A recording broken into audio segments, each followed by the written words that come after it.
Caros amigos, caras amigas, é uma alegria poder estar pela primeira vez aqui na Associação Espírita Lar Meimei, poder dizer da alegria de poder reencontrar amigos muito queridos, como a nossa querida Vanusa. Morei 18 anos em Brasília e tinha deixado esses amigos para trás.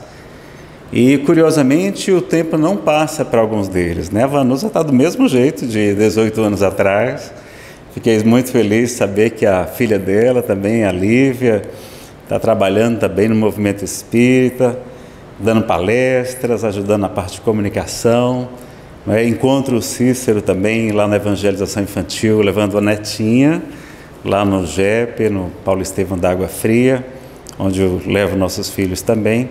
Então, é uma alegria poder estar. Fico muito feliz, aqui é muito perto da casa dos meus pais, aqui o Catarina de Laborê, e eu não conhecia essa casa. Fiquei muito feliz, conhecer também, encontrar aqui o nosso amigo Adésio, João Adésio também aqui, conhecer o João, também muito bom estar aqui pela primeira vez. Saudar os que estão acompanhando pela internet, pelo canal FEEC, o canal da Federação Espírita do Estado do Ceará no YouTube, e aqueles que estão acompanhando posteriormente. Bom, meus amigos, o nosso tema é a família e seus desafios no século XXI. Como o tema é muito extenso, eu perguntei, Vanusa, que aspectos da família você gostaria que a gente abordasse nesse encontro? E ela disse, Nazareno, a gente pode neste falar sobre casamento. Então nós vamos falar sobre casamento, divórcio, né? Já que família a gente teria que fazer um seminário.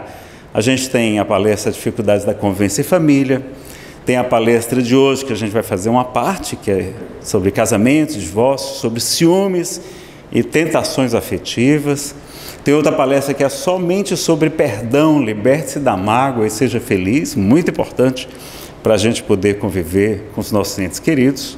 Outra que, na verdade, é um mini seminário sobre dependência química e espiritualidade, como ajudar quem estiver passando por essa prova, por essa expiação, todos, não só o dependente, mas os seus familiares, os chamados codependentes, inclusive o álcool é droga também, e aliás mata 6 vezes mais do que todas as outras drogas juntas, então a gente tem que tomar muito cuidado com essa droga chamada álcool, usar com muita moderação, se for usar.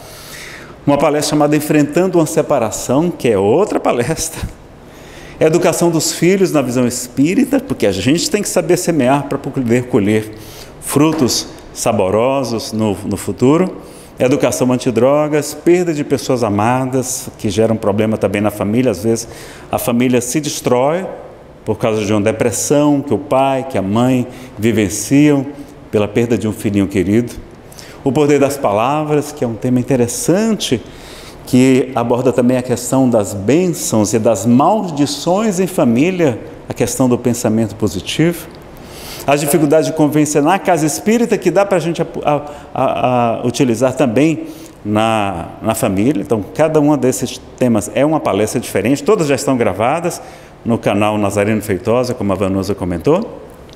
E sobre dependência química, que eu não sou especialista no assunto, eu não sou psiquiatra, nada, e eu não tive esse problema na atual encarnação. Um negocinho aqui aparecendo, deixa eu ver se eu consigo tirar aqui. Eu tenho um problema de dependência, mas é de comida. Adoro doce. Pelo tamanho da barriga já dá para perceber, né? Como é que tira esse tremzinho aqui? Opa, foi. Mas sobre dependência química, na verdade sobre tratamento da dependência química, procurem palestras do psiquiatra espírita, o Dr. Wesley Assis. É maravilhoso, ele não fala sobre droga, ele fala sobre tratamento, sobre recaída, sobre como é que a família deve agir. Muito legal, vale a pena conhecer. Tem inclusive no meu canal, com a autorização dele, vocês encontram o Dr. Wesley Assis de Goiânia, tá? Então vamos falar um pouquinho sobre casamento e divórcio. Vocês sabem, a Federação Espírita Brasileira tem uma campanha permanente, cujo título é O Melhor é Viver em Família, aperte mais esse laço, e coloca, né, no seu opúsculo, nesse folderzinho, esse livrinho pequenininho, a pergunta: qual seria para a sociedade o resultado do relaxamento, do afrouxamento dos laços de família? E os Espíritos respondem: uma recrudescência, ou seja, um refortalecimento do egoísmo, que é o vício, ou seja, a imperfeição, né? É o contrário de virtude, o homem virtuoso e o homem vicioso, não tem nada a ver com dependência química, do egoísmo, que é o vício mais radical, mais enraizado, principal. E também a campanha permanente de levarmos nossos filhos para a evangelização infanto-juvenil. Vamos levar, se seu marido ou sua esposa é católico ou evangélico, leve para a catequese ou para a evangelização. Não, a gente precisa apresentar Jesus para os nossos filhos, porque mais adiante vai fazer diferença. Aliás, tem uma pesquisa mostrando que o principal fator, com milhares de médicos foi feita essa pesquisa, deles terem se tornado dependentes químicos ou não, foi terem tido ou não uma educação religiosa na infância. Na infância, não era nem na mocidade. Olha que coisa curiosa. Fez uma diferença grande, um percentual significativo. Então, qual vai ser o nosso lema aqui no casamento também? Não façais aos outros o que não desejais que os outros vos fizessem, dizia o Antigo Testamento, na voz passiva, mas Jesus mudou. Jesus disse: fazei, não é não façais, é fazei aos outros tudo aquilo que gostarias que vos fizessem. E o mandamento maior que Jesus nos esclarece, que resume toda a lei, toda a Torá, todos os livros dos profetas, é amar a Deus de toda a nossa alma, de todo o nosso coração, de todas as nossas forças, né? De todo o nosso entendimento, é a sigla CAFÉ, coração, alma, forças e entendimento, CAFÉ, ou nossas posses, também está assim no original. E também amarás o vosso próximo, como a gente deve amar a nós mesmos. Então, são 2 mandamentos, e aqui é uma relação de equilíbrio. Porque a gente tem que amar o próximo, tem que fazer o que a gente gostaria que ele nos fizesse, mas também porque uma coisa é o orgulho. Qual é o contrário do orgulho? Estou falando com os encarnados. Qual é o contrário do orgulho? O extremo do orgulho. Qual é o outro extremo do orgulho? Não é egoísmo, ensina o Jorge Alahá. O contrário do orgulho, o oposto do orgulho é a subserviência. A virtude está no meio, ensinava Siddhartha Gautama, o Buda. O meio é humildade. A humildade está no meio. No extremo é subserviência. Já está errado também. Então, no casamento, você vai ter humildade, não subserviência. Vocês entenderam? Você vai amar, mas se amando também, se respeitando também, tá? Tem que ter esse equilíbrio, tá joia? Claro que às vezes a gente tem que fazer um esforço, né? Tem que se esforçar, senão o casamento não dura, né? Tem que fazer um esforço grande. Então, em primeiro lugar, a doutrina espírita, assim como Jesus, nos orienta a não julgar. Ninguém pode opinar sobre um caso de separação, por exemplo, a não ser que isso lhe seja solicitado por um dos cônjuges. Então, não vamos aqui opinar, dar palpite, não. A gente não sabe o drama que cada um viveu, as dificuldades daquele espírito, os dramas desta e das encarnações anteriores que aquele espírito pode ter tido com a gente. Então, a gente vai ser sempre muito criterioso, né? O que é que Jesus fala com a mulher adúltera? Eu também não te condeno. Vá, mas de futuro não tornes a pecar, né? Ele fala para ela não pecar, mas ele não condena. Sobre o casamento, nós vamos ter várias perguntas em O Livro dos Espíritos. Todos vocês já leram essa obra, certamente.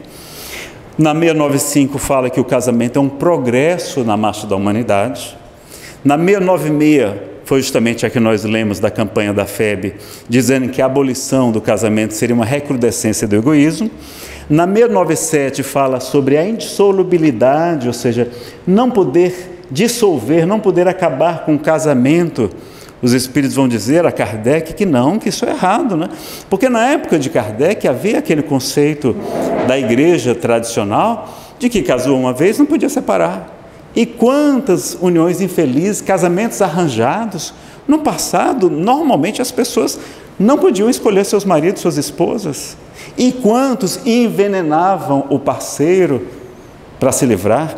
Quantos casamentos em que o homem tinha vários casos extraconjugais, as mulheres também, transformando a vida deles em um inferno, casamentos de aparência. Será que essa é a vontade de Deus? Então aquele casamento arranjado, da hipocrisia, o defeito que Jesus mais combateu, qual foi? A hipocrisia dos fariseus e doutores da lei. Então, não é justo se realmente não foi Deus que uniu, ou seja, não foi o amor que uniu aquele casal. Então, não é Deus o que Deus uniu, não é justo que o homem separe. Se o casamento é por amor, não é justo separar. Mas se foi por outros motivos, por terceiros, por obrigações, por que a gente não poderia separar, não é? O casamento é uma lei humana, não é uma lei divina. Nós vamos ver isso aqui. Fala sobre a poligamia, dizendo que não há afeição, só sensualidade, nas questões 700 e 701. Na 937 a 938a, vamos falar sobre as uniões antipáticas, e aí vai justificar inclusive o divórcio. Os espíritos falam sobre o divórcio nesses casos, inclusive, às vezes raiando até as questões do crime, né, entre esses casais. E na 298, Kardec vai perguntar sobre as almas gêmeas. Nós vamos ver aqui a questão por escrito aqui, na calma, tá? Então a doutrina espírita é uma doutrina de liberdade, mas com responsabilidade. E um espírito chamado guia, né, ele não se identificou, numa escola espiritualista chamada Pathwork, pela médium Eva Perracos, ensinava que se a vida é uma escola, o relacionamento afetivo é uma universidade. Então a gente vai aprender muito quando a gente casa. Aliás, o seu Monteiro, Vivanusa, eu solteiro à época, uma vez ele me disse assim: Nazareno, o espírito só evolui depois que casa. Aí eu disse: como é que é isso, seu Monteiro? Nazareno, porque depois que a gente casa, que a gente aprende a ter paciência, renúncia, tolerância, perdão, não sei o que. Ah, seu Monteiro, então eu quero evoluir, eu vou casar também. Então é verdade, a gente evolui, né? Exercita os músculos do amor, da fé, da resignação. O outro funciona como espelho, revelando as imperfeições que ainda não superamos. A gente aprende isso lá no Evangelho segundo o Espiritismo, que os espíritos atrasados são instrumentos para a nossa evolução, tá? E então a gente vai aprendendo tudo isso. E a gente está em busca do amor universal, do chamado amor ágape, que Jesus nos ensina, que os bons espíritos também nos ensinam, que é o amor caridade, o amor ágape, né? E a gente tem então esses diversos tipos de amor que vivenciamos na Terra. O amor de pai, de mãe, de marido, de irmão, de amigo, eles são exercícios para aprendermos esse amor universal. Mas se a gente não aprendeu a amar nem o marido, ou a esposa, como é que a gente vai amar universalmente, não é? Então vamos aprender nesses vários tipos de amor a desenvolver o amor universal. E almas gêmeas, Nazareno? 298 de O Livro dos Espíritos. Kardec pergunta: as almas gêmeas que devem unir-se estão predestinadas a essa união desde a sua origem? E cada um de nós tem em alguma parte do universo a sua metade, a que fatalmente se unirá um dia, né? Era uma crença entre os gregos de que Deus teria dividido os homens, né, entre metades, e elas estariam se buscando para poder ser felizes. Resposta: não existe união particular e fatal de duas almas. Então não tem esse negócio de alma gêmea. Você pode até ter programado no mundo espiritual, porque você tem compromisso com uma pessoa de vidas passadas, mas mesmo tendo uma programação reencarnatória, porque diz a questão 258 e seguintes de O Livro dos Espíritos, Kardec interroga se os espíritos, antes de reencarnarem, se eles anteveem, se eles têm alguma noção do principal tipo de provas que eles enfrentarão aqui na Terra. E os espíritos dizem que sim, e nisto lhes consiste o livre-arbítrio.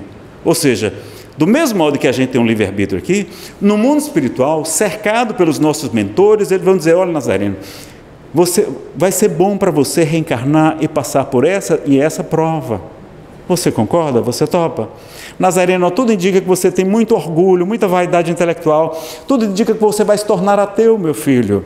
Você aceita passar por uma quebra financeira e por uma depressão muito grande? É um remédio amargo, mas necessário. Você aceita? Eu disse: sim, aceito. E aconteceu. Fui ateu 12 anos e agradeço a quebra financeira imensa que a minha família passou e a depressão, para poder estar aqui hoje com vocês. Então a gente aceita, a gente tem o livre-arbítrio. Então, muitos de provas a gente programa. Então, mas se a gente programou casar com determinada pessoa, mas chegou aqui e a gente por algum acidente, por isso tem os casamentos acidentais, a gente acabou ficando com outra pessoa, não tem problema, porque é o tipo de prova, é o tipo de... A gente precisava passar, por exemplo, por uma pessoa controladora ou difícil, acertar, aprender a conviver com uma pessoa mais autoritária, enfim, tem um aprendizado ali, um resgate, tá certo? Então, não existe, não, tem que casar com aquela que eu programei, não. O importante é nós estamos aqui para nos autoaperfeiçoarmos. A gente já vai aprender com qualquer pessoa. Não tem alma gêmea especificamente, tá? Existem almas afins, como Emmanuel vai chamar, não é? Cortei aqui o slide. No livro O Consolador, Emmanuel fala de alma gêmea, mas no sentido de almas afins, ou seja, que a gente já tem uma grande afinidade, que quando encontra, tanto que tem os casamentos afins, como a gente vai ver aqui do livro Estudando a Mediunidade, de Martins Peral. Então nós temos as imperfeições morais que prejudicam o relacionamento. Então muita coisa é nossa, né? O nosso orgulho, o nosso egoísmo, a nossa insegurança que leva aos ciúmes, a dependência química, a dependência afetiva, a prepotência, complexo de superioridade, a mágoa, o desamor, a má educação. André Luiz diz que nós deveríamos tratar os familiares como tratamos os nossos hóspedes, né? O estresse também, gente tem deixado.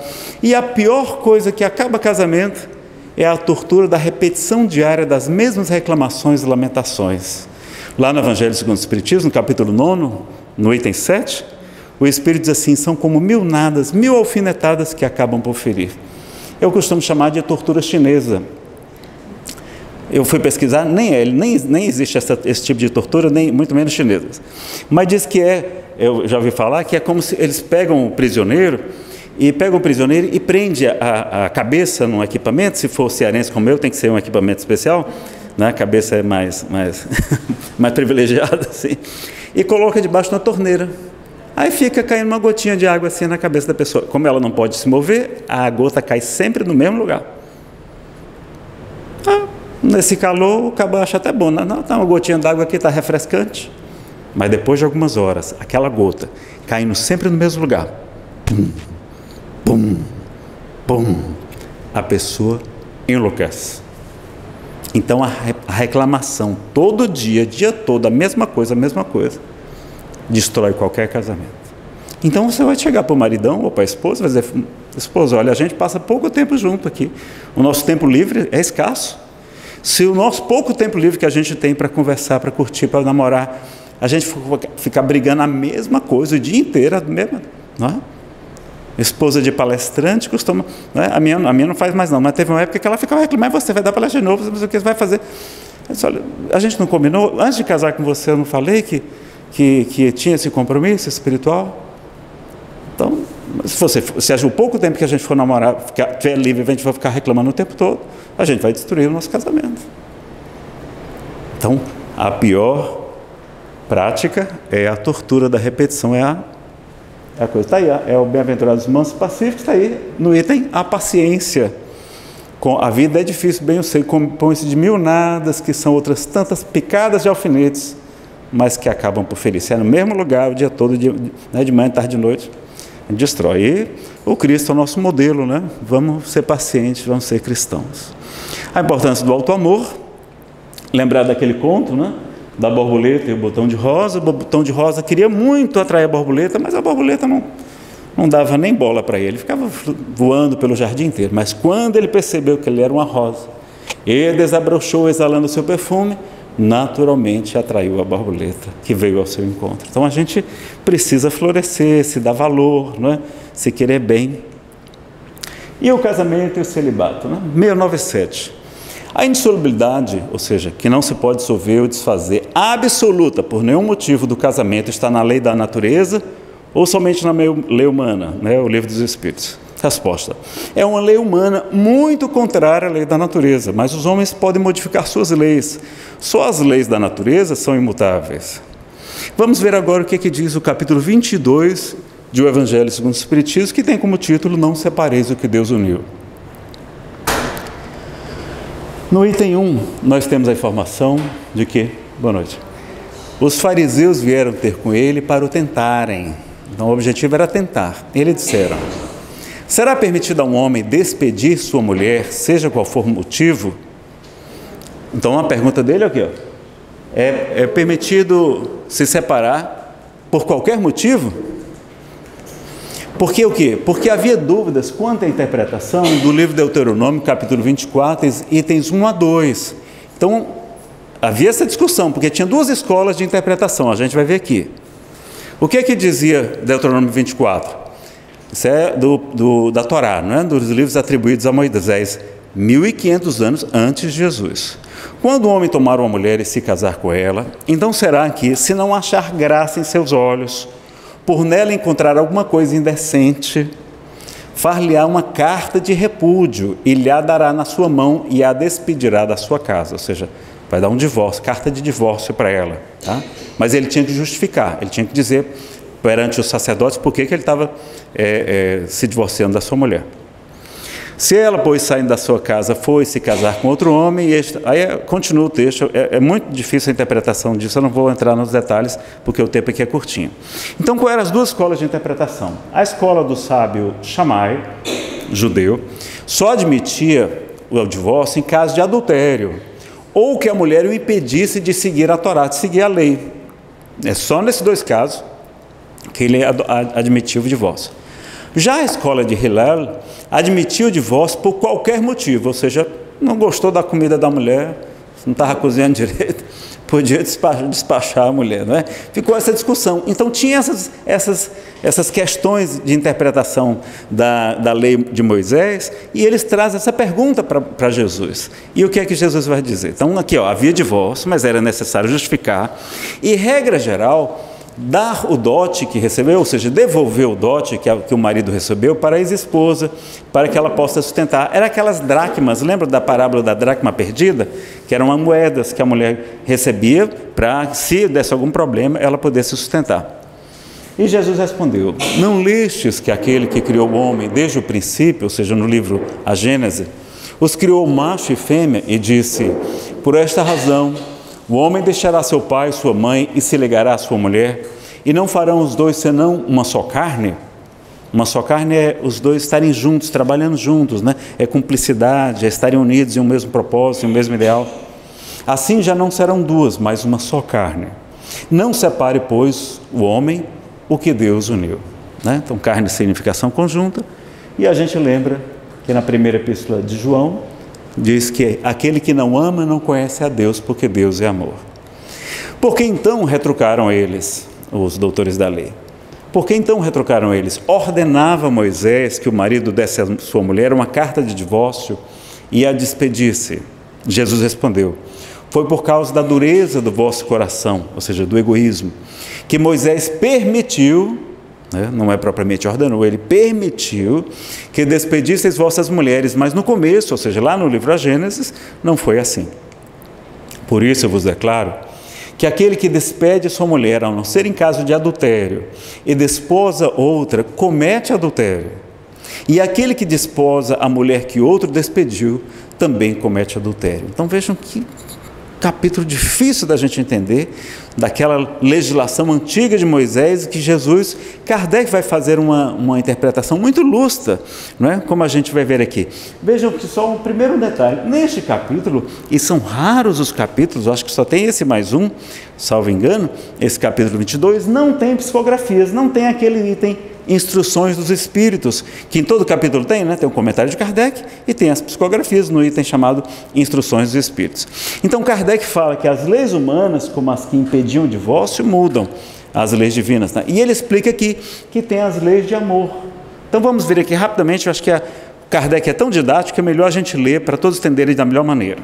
Quis Deus que os seres se unissem não só pelos laços da carne, mas também pelos da alma, né? Ou seja, a união que Deus uniu, isso é que Deus uniu, a fim de que a afeição mútua dos esposos se transmitisse aos filhos, e que fossem dois, e não somente um, a amá-los, a cuidá-los e a fazê-los progredir. Mas não se leva em conta a afeição, mas a satisfação do orgulho, da vaidade, da cupidez, da cobiça, de todos os interesses materiais. E muitas vezes é isso que nos faz casar com alguém. Daí as uniões infelizes, que acabam por se tornarem criminosas. Dupla desgraça que se evitaria se, ao se estabelecerem as condições do matrimônio, não se fizesse a abstração da única que o sanciona aos olhos de Deus, a lei de amor. Então, se a gente casasse pela lei de amor, Aí não precisava nem separar, não precisaria, porque foi Deus que uniu, foi a lei de amor que uniu, não é? Agora, a lei civil é necessária para regular as relações, não é? O divórcio é a lei humana, que tem por fim separar legalmente o que já está de fato separado. Ele não é contrário à lei de Deus, pois apenas reforma o que os homens fizeram e só é aplicável nos casos em que não se levou em conta a lei divina, ou seja, a lei de amor, tá? Agora, por que Jesus falou aquilo? Porque ele substitui a pena do apedrejamento, porque lembra que a pena de adultério qual que era? Era do apedrejamento. Então, para evitar isso, ele coloca outra pena, qual era a pena de não poder casar, tá? Por isso que ele fala que aquele que comete adultério, tá certo? Então, a mulher repudiada também não poderia casar novamente, porque senão ela cometeria adultério, tá bom? Então, ele querendo abolir um uso bárbaro, precisou de uma penalidade que o substituísse, e aí encontrou na desonra que resultaria da proibição de um segundo casamento. Era, de certo modo, uma lei civil substituída por outra lei civil, mas que, como todas as leis dessa natureza, devia passar pela prova do tempo. Ficou claro? Direitinho? Tá? Agora a gente vai fazer algumas considerações aqui, pessoal. Jesus combate o divórcio, porque sabia que a mulher, sobretudo, sofreria e teria privações. O que Kardec combate são as leis que geram a impossibilidade de separação. Ele não diz que o divórcio, sobretudo por qualquer motivo, seja uma coisa boa, pois há consequências, não é? Então, Martins Peralva, no livro Estudando a Mediunidade, ele vai fazer uma classificação didática dos tipos de casamento. Casamentos acidentais, quando os espíritos se encontram aqui na Terra, mas eles não tinham programação, eles não tinham vidas passadas em comum, e eles simplesmente se encontram, saem numa balada, tomam uma, se encontram, vai para a cama, e de repente acaba tendo um relacionamento e acaba casando, ficando juntos. E hoje a gente está sendo muito irresponsável, não é?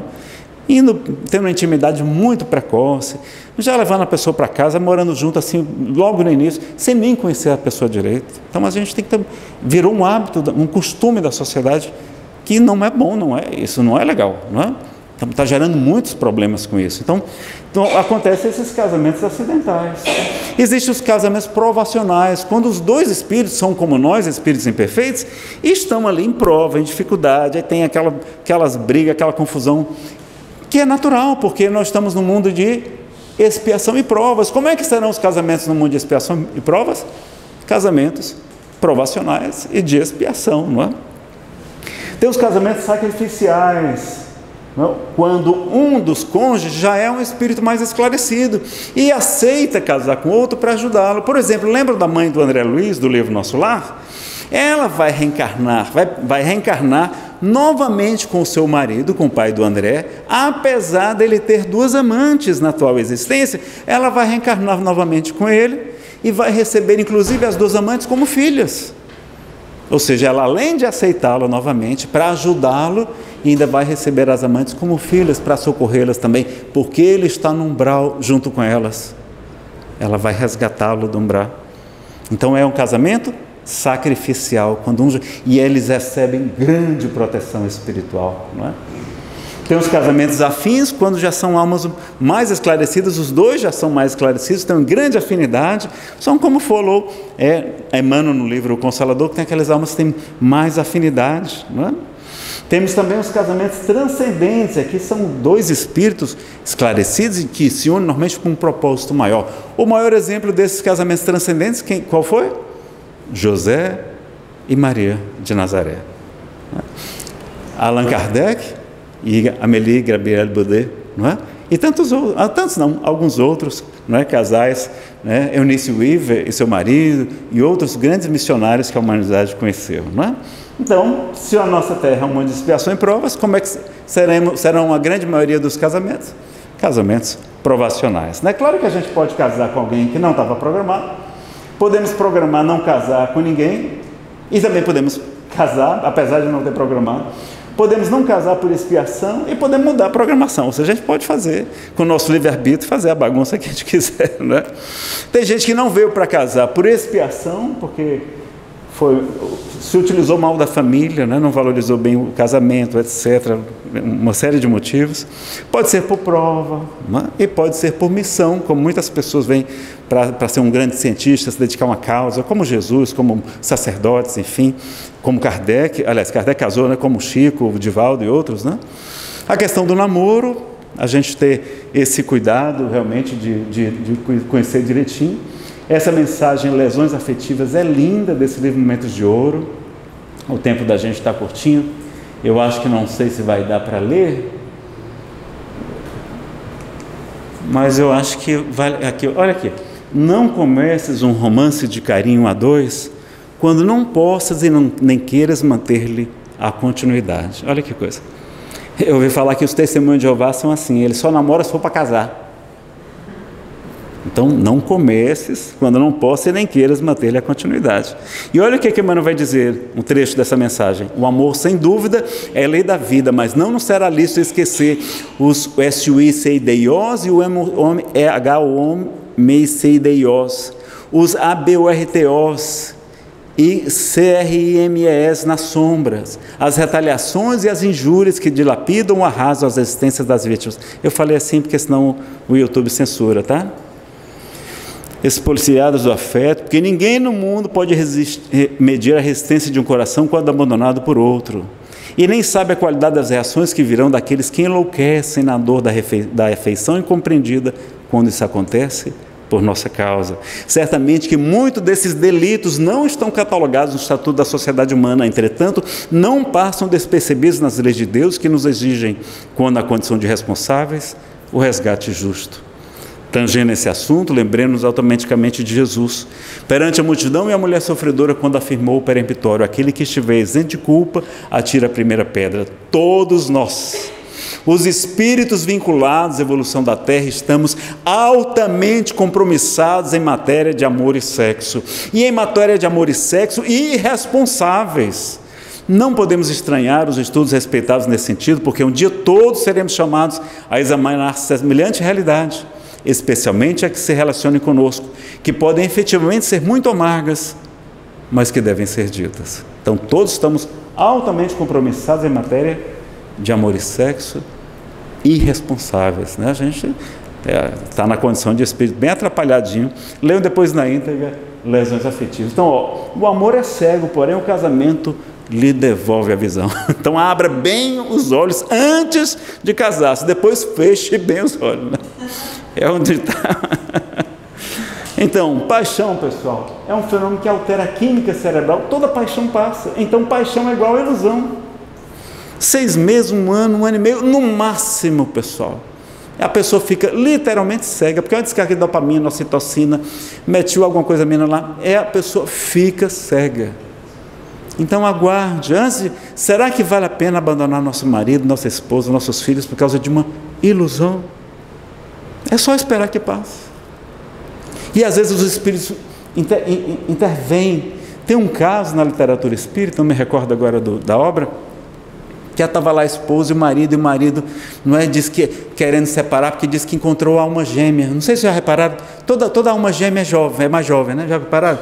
Toda alma gêmea é bem novinha, a alma gêmea, encontra a alma gêmea, aí quer separar, e aí os espíritos preocupados, querendo ajudar, aí os benfeitores o que é que fazem? Não, deixa comigo. Aí vem, o espírito amigo vem e incute no coroa lá uma doença, e o coroa começa a adoecer e fica ruim, e cadê a novinha querer cuidar do velho? Não queria cuidar do velho, vai lá e tal, e daqui a pouco o homem se acabando, e aí a novinha a amante deixa o velho, e aí o velho volta para casa para a mulher cuidar dele, aí a mulher cuida dele, não sei o que, ô fulano, você que é o amor da minha vida mesmo. Pronto, salvou o casamento. Mas, então às vezes os espíritos veem uma doença para salvar o casamento, olha, porque é ilusão. Está aqui a gêmea mais jovem, né? Então, vamos lá. Às vezes, né, a pessoa está querendo separar, está deixando, pode ser uma causa, se for uma causa, porque tem causa objetiva, né? Não, me traiu, fez isso, quer se separar por causa daquilo, mas às vezes a causa é difusa, ninguém sabe por que, não olho para ele, não quero, não sinto mais nada. Será que não é influências espirituais? Vamos ao céu. Quem lembra do que é o céu? O culto do Evangelho no lar e no coração, não é? Vir procurar casa espírita, fazer um atendimento espiritual, uma reunião mediúnica de desobsessão, buscar o apoio das casas espíritas para a gente também usar. E quando se for separar, não é? Que vão acontecer esses casos, não enlouqueça, não traga alguém logo para a sua casa, tem lá sua filha adolescente, não é? Seu filho queria, para colocar um homem dentro, não, às vezes a pessoa quer virar adolescente, não fica enlouquecendo, bebendo, não, não faça isso, não é? Pense bem direitinho do que é que você está fazendo, porque muitas tragédias acontecem nesse período também. Claro que também a gente não deve impedir o outro que se separe da gente, a gente vai fazer tudo que estiver ao nosso alcance. Tem no livro Sinal Verde uma mensagem, né, de André Luiz, por Chico Xavier, dizendo que a gente deve fazer tudo pelo nosso casamento, buscar fazer de tudo, mas que a gente não deve também impedir que o outro se separe da gente. A gente tem que buscar a mensagem 45 perante o sexo, né, porque a gente tem que respeitar o livre-arbítrio do outro também, mas né, porque agora a gente também não vai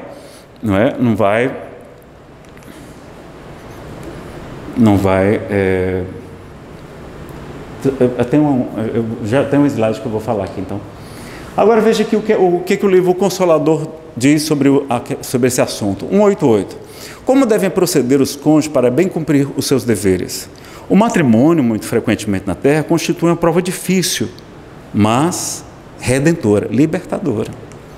Os cônjuges desvelados por bem cumprir suas obrigações divinas devem observar o máximo de atenção, respeito e carinho mútuos, concentrando-se ambos no lar, sempre que haja um perigo ameaçando-lhes a felicidade doméstica, porque na prece e na vigilância espiritual encontrarão sempre as melhores defesas. No lar, muitas vezes, quando dos cônjuges se transvia, a tarefa é de lutas e lágrimas penosas. Porém, no sacrifício toda a alma se santifica e se ilumina, transformando-se em modelo no sagrado instituto da família. Para alcançar a paciência e o heroísmo domésticos, faz-se mister a mais entranhada fé em Deus, tomando-se como espelho divino a exemplificação de Jesus no seu apostolado de abnegação e de dor à face da terra. E aí a gente tem a influência dos Espíritos, etc., né? E nessa mensagem aqui, de Emmanuel também nós vamos encontrar casar-se. Não basta casar-se, imperioso saber para quê. Dirás provavelmente que a resposta é óbvia, que as criaturas abraçam o matrimônio por amor. O amor, porém, reclama, quer dizer, exige cultivo. Se desposaste alguém que te constituiu o mais belo dos sonhos, e se encontras nesse alguém o fracasso do ideal que acalentaste, é chegado o tempo de trabalhares mais intensivamente na dedicação dos planos que ideaste de início. Ergueste o lar por amor, e tão só pelo amor conseguirás conservá-lo. Inegavelmente não se te nega o direito de adiar realizações ou dilatar o prazo destinado ao resgate de certos débitos. Porque casamento, na separação, é adiar realizações, é dilatar o prazo do resgate. De vez que ninguém pode aceitar a criminalidade em nome do amor, porque às vezes a pessoa já está na violência, né? Pode até matar o outro. Entretanto, nos dias difíceis do lar, recorda que o divórcio é justo, mas na condição de medida articulada em última instância. Ou seja, o Espiritismo aceita o divórcio? Aceita, mas os Espíritos fazem, olha, vamos deixar isso como último recurso, última instância, vamos fazer tudo para preservar a família, porque não é por acaso que a gente junta com alguém, não é? Então, o divórcio deve ser uma medida extrema, né? Porque estamos altamente compromissados em amor e sexo, não é? Olha aqui algumas trovas, como a de Casimiro Cunha nos diz. Eis meu fraterno recado, desquite nas leis do bem, é pagamento adiado no débito que se tem. Divórcio não tem censura, mas se o fazes desde agora, atrasas conta madura, pagando juros de mora. Casamento, muitas vezes, é um rol de penas sofridas, em que os cônjuges se pagam por débitos de outras vidas. O amor a tudo resiste, treva, espinho, pedra e lama. O divórcio não existe no coração de quem ama. Amor que vive no lar, nunca lida ou sofre em vão. Todo amor de sacrifício é luz de sublimação. Não é? André Luiz também no Ação e Reação fala sobre esse assunto, né? E no livro Passos da Vida, Albino Teixeira fala sobre o que é que mais sofremos. Eu trouxe só um trecho. Ele vai dizer que o que mais sofremos no mundo não é o parente, o marido infeliz, É a mágoa de tê-lo na equipe familiar. Às vezes é o quê? É o orgulho da gente por ter um maridozinho atrapalhadinho, não é? Então, o divórcio, pessoal, eles costumam ser sofridos e problemáticos, são traumáticos normalmente. Às vezes o casal se dá super bem, mesmo ali aparentemente estando tudo bem. Eu já vi casal que estava bem, espíritas, foram conversar comigo, pedir aconselhamento, fizeram tratamento espiritual, fizeram tudo, mas a moça queria porque queria separar. Separaram, se tornaram os maiores inimigos um do outro. Ela entrou com uma ação judicial de proteção, para ele não poder nem chegar perto da casa dele, nem se aproximar do filho. Uma confusão que vocês nem imaginam. Pessoas esclarecidas. Ex-cônjuge pode virar grandes inimigos, e é verdade, grandes inimigos mesmo. Aí tem os problemas dos bens, de pensão, de guarda, de família, de alienação parental, não é? Aí uma coisa é a separação dos cônjuges, mas às vezes vira separação familiar, separa os filhos. O filho tem um compromisso com o pai, tem um aprendizado com aquele pai, mesmo que o pai seja alcoólatra, mas tem uma ligação, tem um aprendizado, mesmo que seja para não beber. Evitemos a alienação parental. Gera prejuízo para os filhos? Gera. Como que não gera? Claro que gera. E aí o Jorge Elahá, aliás, as palestras dele são maravilhosas, sou um fãzão do Jorge Elahá, teve no último CONES, o último Congresso Espírita do Estado do Ceará, que aliás nós teremos 1 e 2 de novembro desse ano também. Ele vai dizer, olha, você vai ter 5 consequências se você guardar ódio e mágoa do seu ex-parceiro. Você vai adoecer física e mentalmente, vai se tornar uma pessoa amarga e desagradável, ninguém vai querer ficar conversando com você. Você vai atrair espíritos maus, vai gerar obsessão espiritual para você.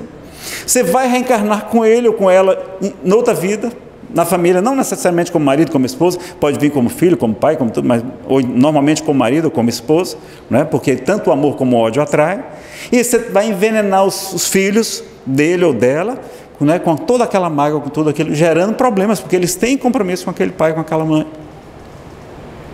Olha quanta coisa ruim se você ficar guardando mágoa, guardando ódio do seu ex-parceiro, não é? Então, separação, pense muito bem, porque é uma coisa muito complicadinha, ainda mais por causa de uma ilusão que vai passar, não é? Então, pessoal, já estamos no nosso finalzinho. Essa mensagem, para quem está pensando em pular cerca, leia Tentações Afetivas, do livro Vigilância, psicografia do nosso querido e saudoso Divaldo. E nossa última mensagem é do livro Boa Nova, do capítulo 15, falando de Joana de Cusa. Vamos ver aqui para a gente encerrar qual foi o conselho de Jesus, não é meu não, de Jesus para Joana de Cusa. Joana era casada com um alto-intendente de Herodes Antipas, Cusa, por isso que era Joana de Cusa, um homem rico, mas completamente atrapalhado, um marido mesmo assim terrível. E Joana conhece Jesus, e aí ela vai conversar com ele para ver assim, o que é que eu faço? Eu deixo meu marido, eu forço ele a se tornar cristão, como é que eu faço? Vamos ver o que é que acontece quando ela vai conversar pessoalmente com ele? Aí eu trouxe só uns trechos, tá? Leiam, dever de casa. Jesus falando para ela, Joana, agradece ao Pai o haver te julgado digna do bom trabalho desde agora. Essa aqui é a solução para todo problema de casamento, viu? Teu esposo não te compreende, alma sensível? Compreender-te-á um dia. É leviano e indiferente? Ama-o mesmo assim. Não te acharias ligado a ele se não houvesse para isso a razão justa. Ou seja, a gente está casado com aquela pessoa, tem uma razão justa, e é justa. Servindo com amorosa dedicação, estarás cumprindo a vontade de Deus. Qual a parte mais difícil do Pai Nosso?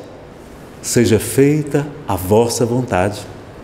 Não é para ser a nossa, é a vontade de Deus. Falas-me de teus receios e de tuas dúvidas. Deves, pelo Evangelho, amá-lo ainda mais. Os sãos não precisam de médico. Aí ela diz, mestre, vossa palavra me alivia o espírito atormentado. Entretanto, sinto dificuldade extrema para o entendimento recíproco no ambiente do meu lar. Ele era muito difícil. Joana, o pai não impõe a reforma a seus filhos. Esclarece-os no momento oportuno. Joana, o apostolado do Evangelho é o de colaboração com o céu, nos grandes princípios da redenção. Sê fiel a Deus, amando o teu companheiro do mundo como se fora o teu filho. Ama o teu companheiro do mundo como se fora o teu filho. Ama a tua esposa como se fosse a tua filha. Não é diferente? Não podia ter vindo como nosso filho, como nossa filha? Aquele mesmo Espírito? Não percas tempos em discutir o que não seja razoável, né? Use a água da paz. Deus não trava contendas com as suas criaturas e trabalha em silêncio por toda a criação. Vai, esforça-te também no silêncio, e quando convocado ao esclarecimento, fala o verbo doce ou enérgico da salvação, segundo as circunstâncias. Volta ao lar e ama o teu companheiro como material divino que o céu colocou em tuas mãos para que talhes uma obra de vida, sabedoria e amor. Joana de Cusa experimentava um brando alívio no coração. Enviando a Jesus um olhar de carinhoso agradecimento, ainda lhe ouviu as últimas palavras: vai, filha, ser fiel, né? Fiel a Deus. Muito bem, meus amigos. Estamos no nosso horário, né? Temos 5 minutos para perguntas do público. Perguntinhas. Um de cada vez, levanta a mão assim para... Se não tiver, a gente lê mais alguma coisa aqui.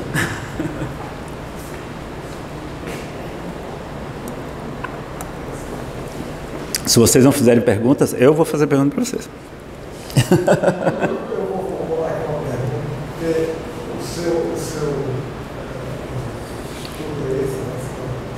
Fala só um pouquinho mais alto, seu Adelson. A sua preleção, a sua palestra, focou muito em família, né? Sim. E a família, de certa maneira, tradicional, como a gente vê. Mas hoje o mundo está tão de cabeça para baixo, porque tem famílias que não são mais constituídas de sexo diferente. O que é que a doutrina espírita, o mesmo Cristo, onde é que se vê isso? Mostrando essa, eu não digo que é pouca vergonha, mas as coisas que não dá para vida inteira, sabe? Porque se você tem o casamento de duas pessoas de mesmo sexo, agora com essa história desses bebês, os bonecos que são bebês, a gente vê que o mundo está de cabeça para baixo.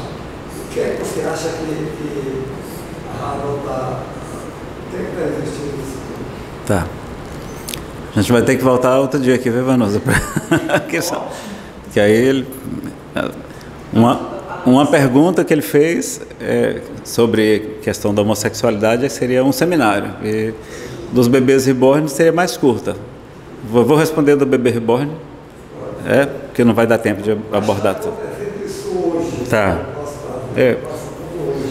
Curiosamente, eu escutei uma pergunta que fizeram para o Jorge Alahá. O Jorge Alahá, inclusive, ele tem um programa na Web Rádio Fraternidade chamado Pinga Fogo. Tem vários episódios já, eu não sei precisar quantos, e algumas perguntas estão separadas assim, 5, 7 minutinhos, e ele falou sobre esse assunto. Ele e a esposa, a Sâmia, muito competente também ela. E a gente costuma assim, ser levado pela multidão que faz esse comentário, e eu achei a resposta dele muito lúcida, porque ele disse assim: a gente não deve ficar na superficialidade do fato.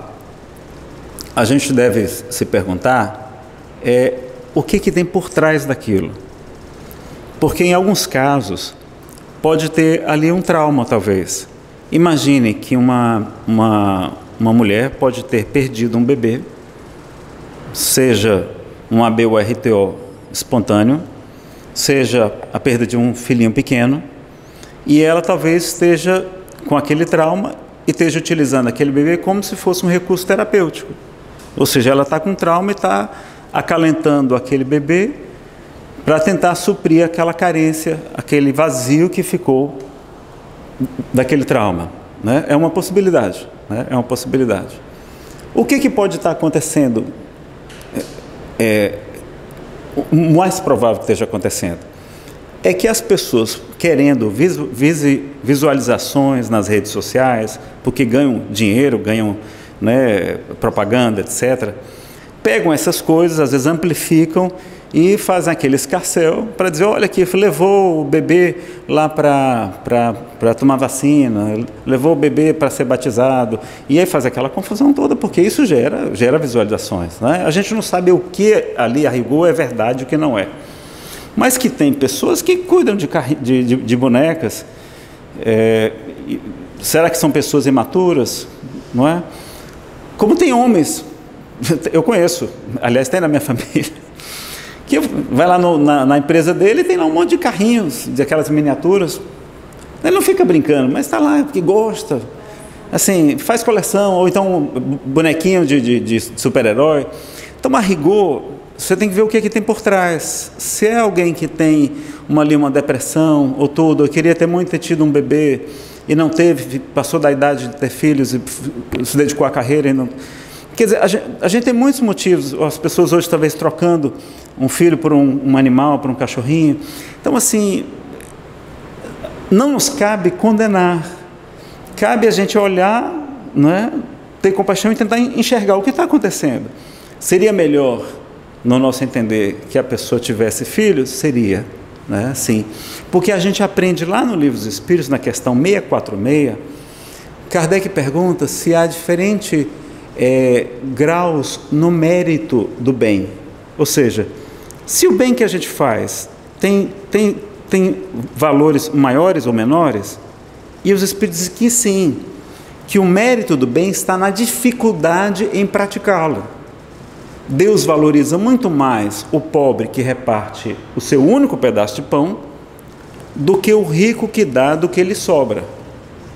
Jesus já vos ensinou isso na passagem da viúva, né, do óbolo da viúva, que todos nós conhecemos. Então vejam que vir aqui e fazer palestra não dá trabalho nenhum aqui no ar-condicionado, para um público espírita, todo mundo simpatizante, não é trabalho nenhum. Agora, ser mãe de muitos filhos, né? Aqui o salário é desse tamanho, né? Ser mãe de muitos filhos, o bônus hora é muito maior. Ser pobrezinha com muitos filhos, e de crianças doentes, especiais, crianças deficientes físicas e mentais, o bônus hora é aos milhões. Então, essa mãezinha de bebezinho de reborn, né, bebezinho semelhante, reborn são aquelas bebezinhos que parecem muito com uma criança de verdade, né? O benefício de cuidar de um bebê é praticamente nulo. Mas se aquilo faz bem a ela, se não está gerando prejuízo para ninguém, não é? Se ela não está prejudicando ninguém com aquilo, a rigor. O problema é a gente estar gerando prejuízo a outra pessoa, né? Claro que se você poderia estar canalizando aquela energia para ajudar uma criança pobre, para ajudar uns animais num abrigo de animais, seria melhor, não é? Então a gente poderia orientar a pessoa, mas não estar condenando, criticando, não é? Pelo contrário, a proposta da doutrina é acolher e orientar, não é? Nesse sentido, tá bom? Mas eu acho que nós, como espíritas, a gente tem que propor um certo posicionamento. Não é ver isso e dizer, é problema deles. Sim. Claro. Não vamos aplaudir. Não vamos aplaudir. Não vamos aplaudir. Pois não. Ok? Quer que faça... Tem um poema. Posso fazer o poema com pressa? Pronto. Faço o poema com pressa. Toma aqui um poema com pressa.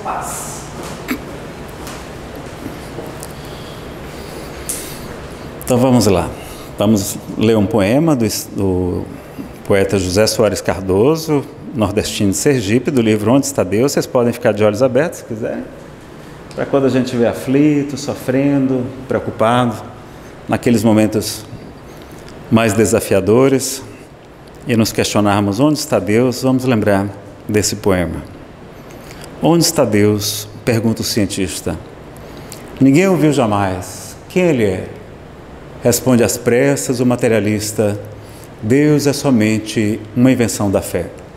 O pensador dirá sensatamente: não vejo Deus, mas sinto que ele existe. A natureza mostra claramente em que o poder do Criador consiste.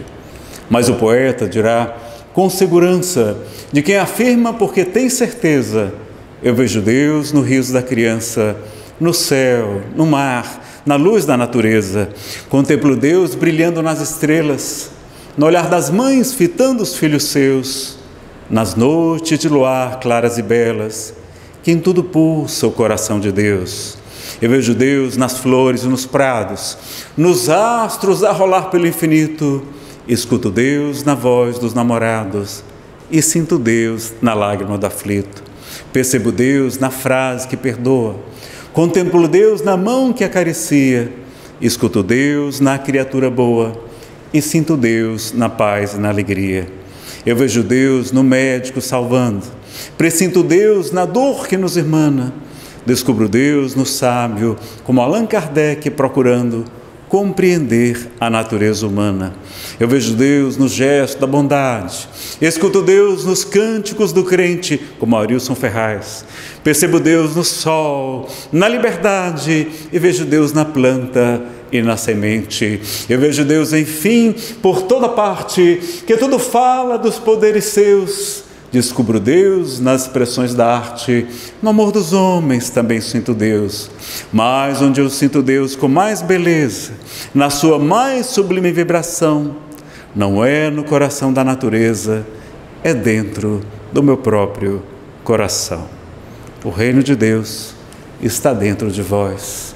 Então, Senhor, muito obrigado por mais uma oportunidade de reflexão, de aprendizado à luz da doutrina espírita, que nos resgata o Evangelho do Teu Filho, para ensinar-nos a amar, como um dia o Teu Filho nos ensinou.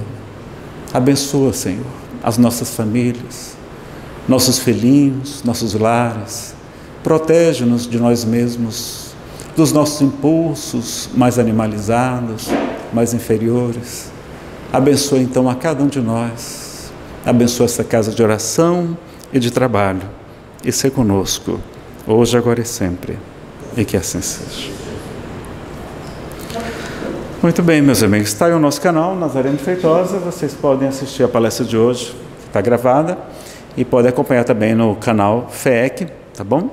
E lembrando que nesse domingo, dia 1º de junho, teremos um workshop de evangelização, não é, com a palestrante de Minas Gerais, maravilhosa, Cláudia Abreu, lá na FEEC, na Rua Princesa Isabel 255, no centro, tá? Só vocês procurarem nas redes sociais da Federação, tem Instagram, tem Facebook, vocês fazem a inscrição lá e participam, será de 8 a 16h30, neste domingo, 1º de junho, estão todos convidados. O pessoal que está na internet, aproveite, não deixe para depois, é nesse domingo agora, faça logo sua inscrição.